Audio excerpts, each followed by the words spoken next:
kasaw, mga kaagapay, nandito po tayo ngayon sa harapan ng kumbento ng ating parokya, ang parokya ng St. Isidore Parish, Barangay Haluan, Concepcion, Tarlac.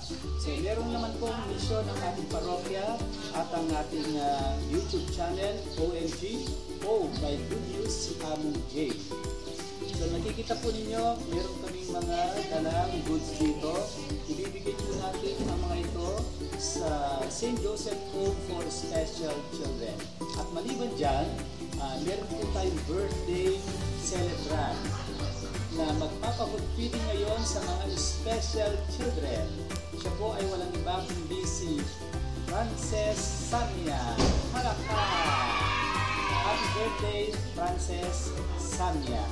And hi and hello to Samia family, and hello to Macau.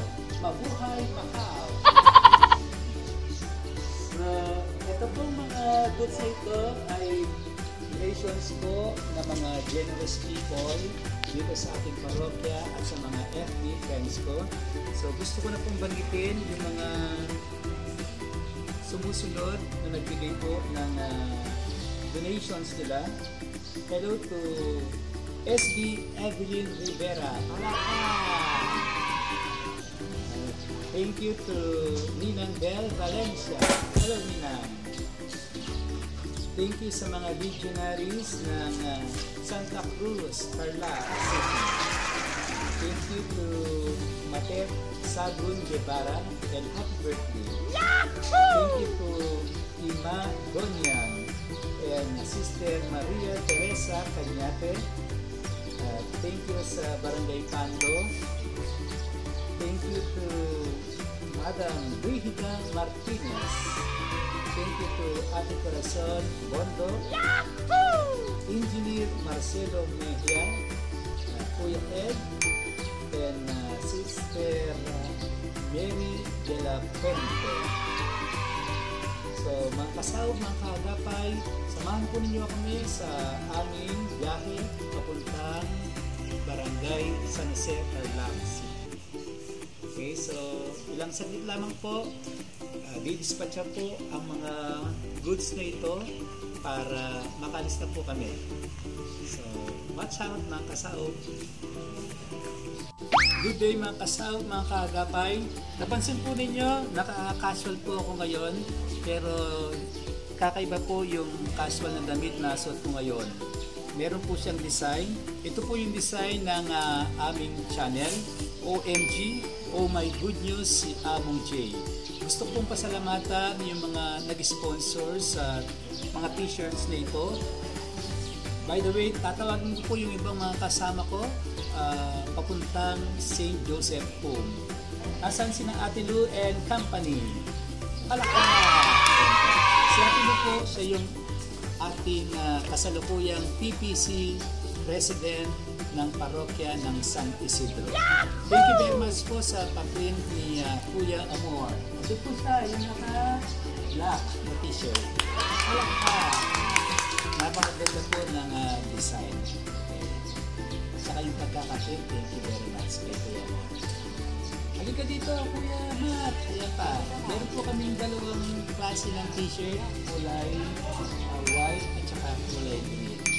Paborito po kasi yung kulay green kasi ang aming patron saint ay si San Isidro. Kilala siya bilang patron ng mga farmers. Di po ba kapag nagtatanim ng palay, ang kulay ng palay ay kulay green.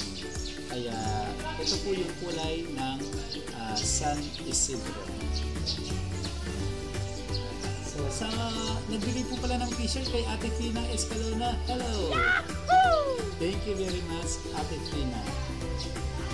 So ito po yung official t-shirt ng aming YouTube channel.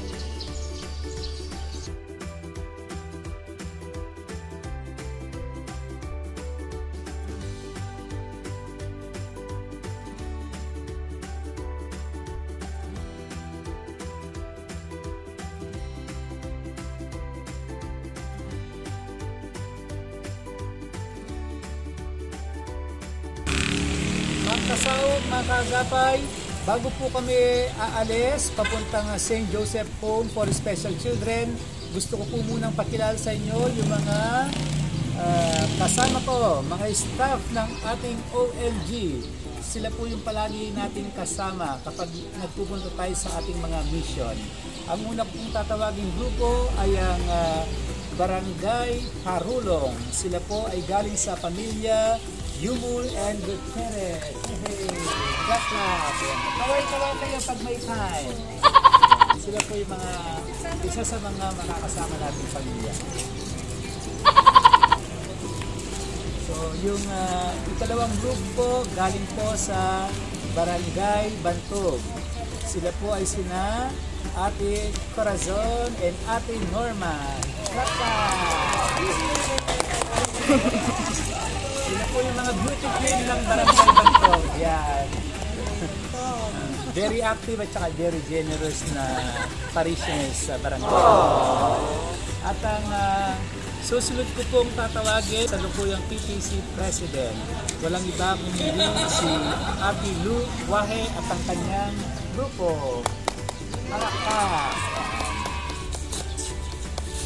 So, ilan lang po kami pupunta doon at saka katulad po ng protocol ng ating government, nakasuot po kami ng face shield at saka face mask. Yan, para sa safety na rin po ng bawat isa. So, keep on watching.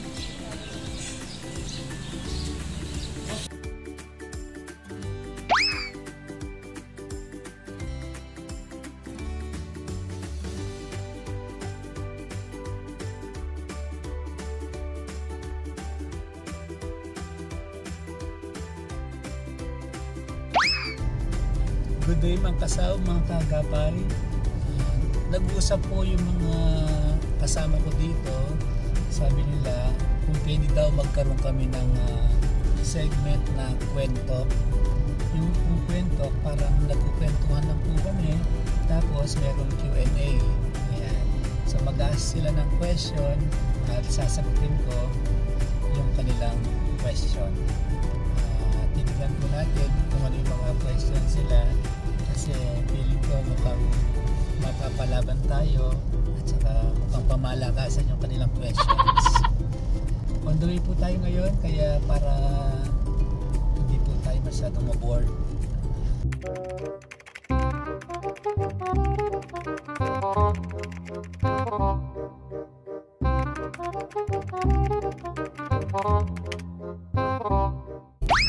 Of all the professions, what inspired me to become a priest? What a question. Actually, priesthood is not a profession. It's a vocation. When we say vocation, it's a call.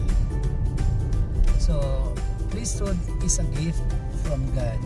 Actually, hindi ko talaga deserve yung vocation na ito. Pero dahil sa biyaya ng Diyos, kaya ako ay isa sa mga napili niya bilang isang alagad o servant of God. Kaya feeling blessed ako sa vocation na ito. Kung tutuusin, nung maliit pa lang ako, dahil nga galing ako sa simpleng pamilya, ang tatay ko isang farmer, plain housewife ang nanay ko. So yung pang-araw-araw na buhay namin, pagdating sa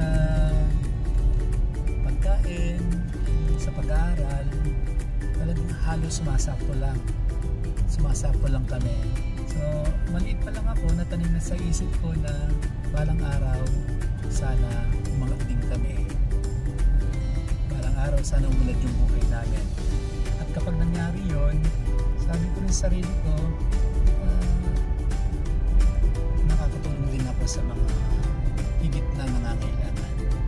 Kaya nung bago ako pumasok sa seminaryo, yung ideally, yung definition ko sa priesthood, maliban sa preaching the word of God, yung bang to serve God and His people. So maliit pa lang ako hanggang sa pumasok ko sa pagpapare, hanggang sa maging pare ako. nagmarka na sa akin yun yung pagtulong sa mga higit na nangangailangan.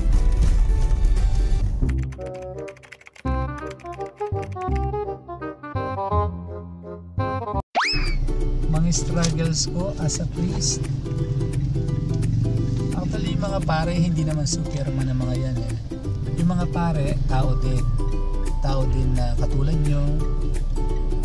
Kung ano yung mga struggles ninyo, ganun din yung mga struggles namin.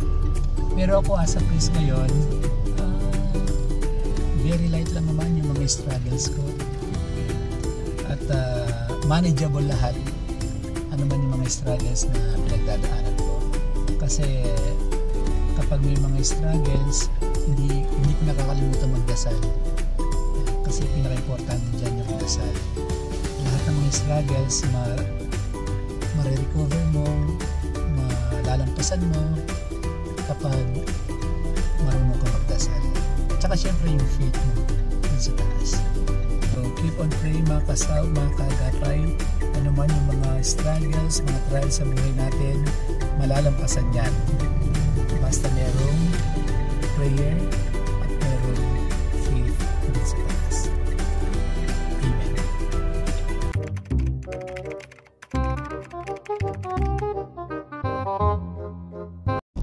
The first thing I did today, siyempre unang-una at higit sa lahat yung magdasal. Magpasalamat sa Diyos sa mga blessings na binibigay niya. Tsaka siyempre yung pagkagising mo lang ng umaga, nakakahinga ka ng maluwag, healthy ka, walang sakit, kompleto yung mga mahal mo sa buhay. So isang bagay yun sa mga pinagpapasalamat ko.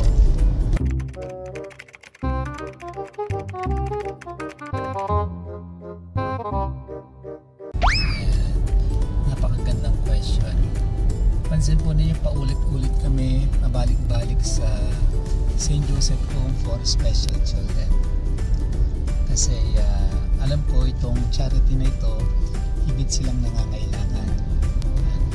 Hindi lang na mga foods, hindi lang ng shelters, hindi lang ng material na bagay, mas kailangan nila ng attention, tsaka yung extra care, extra love. Kaya at least kahit pa paano, every time na nagbibisit ako doon, kahit konting oras, quality time na ibibigay ko sa kanila, especially yung love at saka care sa mga bata, sa mga special children. At isa pa po, napansin ninyo, palagi kaming merong birthday celebrant na kasama. Kasi mas gusto ng mga celebrants na friends ko na magpa-food feeding sa mga bata.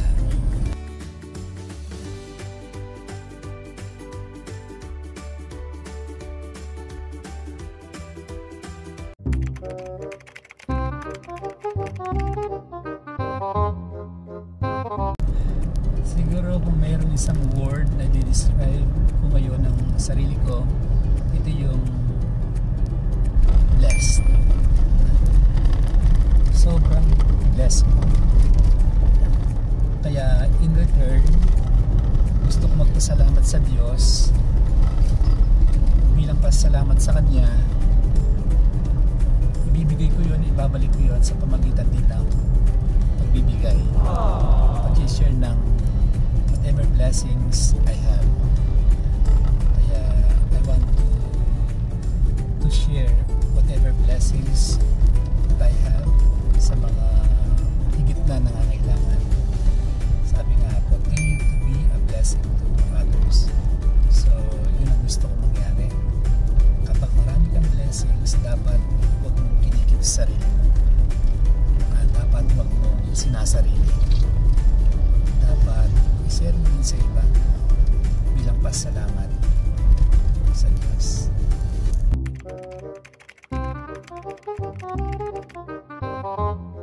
Yung trait or behavior na na-appreciate ko sa isang tao, yung kanyang pagiging humble. Para sa akin, napakahalaga niya. kapayapaan ng isang tao. Lalong-lalo yung pagiging leader, dapat humble ka. Hindi ka pwedeng maging leader kung masyado kang mataas, masyado kang mayabang. Maliban sa pagiging humble, na-appreciate ko rin yung pagiging yung full support ng isang tao. Kapag merong full support, lahat kasi magagawa mo. Ako bilang pare, kapag yung isang parishioner ko full support siya, talagang salute ako sa mga yan. Yung mga parishioners ko dito sa San Isidro, hello po. Masasabi ko sa kanila, very full support yung binibigay nila sa akin. Kaya sobrang na-appreciate ko yung mga parishioners dito sa San Isidro. Thank you po sa mga support and love ninyo sa ating Paris at sa inyong Paris Place.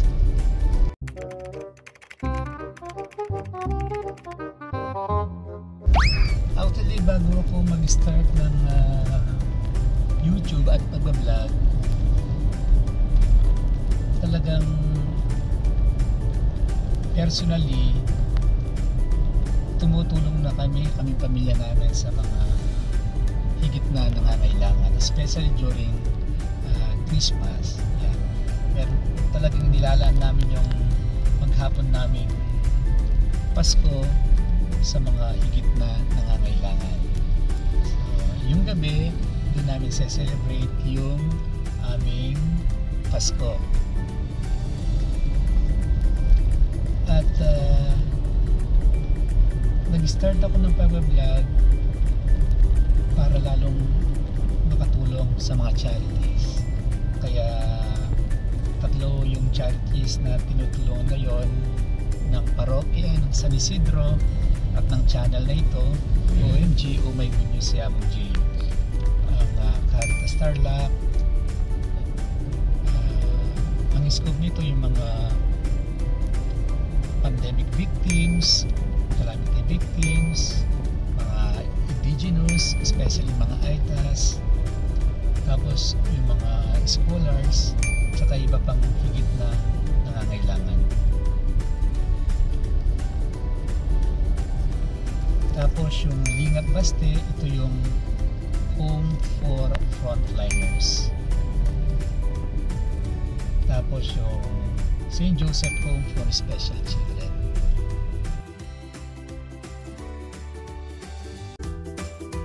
So mga kasaob, mga kagapay, dito po muna magtatapos ang aming kwento dahil malapit na lang po kami sa St. Joseph Home. Pansit po ninyo, papasok na kami sa kanilang lugar.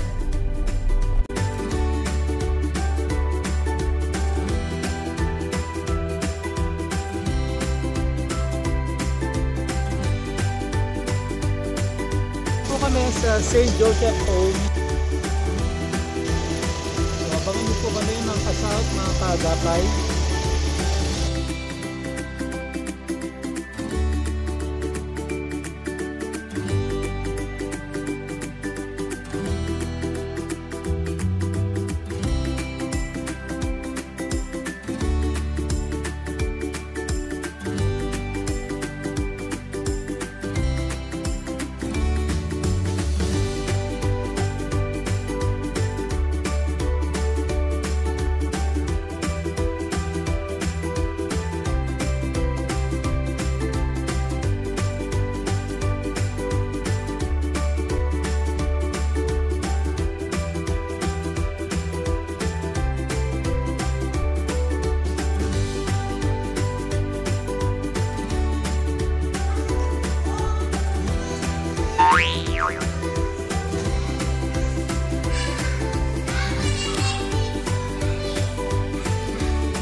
Samia, happy birthday.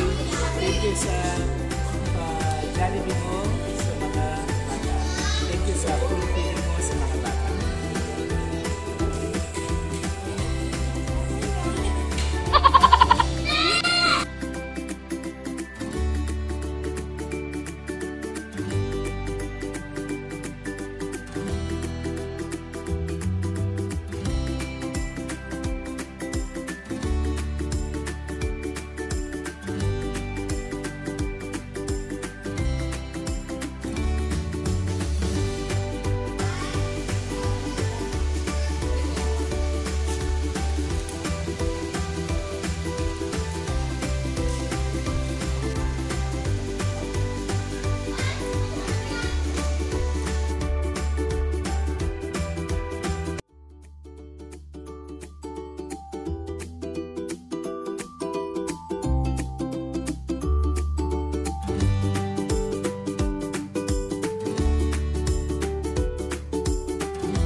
accomplished, mga kasaw, mga kaagapay. Thank you for watching.